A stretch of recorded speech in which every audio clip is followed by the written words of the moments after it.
तुम अपनी दो आंखों से देखती हो एक दृश्य, दो हाथों से करती हो एक काम, दो पांवों से दो रास्तों पर नहीं एक ही पर चलती हो।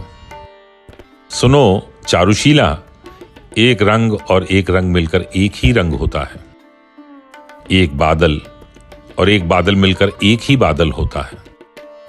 एक नदी और एक नदी मिलकर एक ही नदी होती है। नदी नहीं होंगे हम, बादल नहीं होंगे हम, रंग नहीं होंगे तो फिर क्या होंगे? अच्छा जरा सोच कर बताओ कि एक मैं और तुम मिलकर कितने हुए? क्या कोई बता सकता है कि तुम्हारे बिन मेरी एक वसंत ऋतु कितने फूलों से बन सकती है?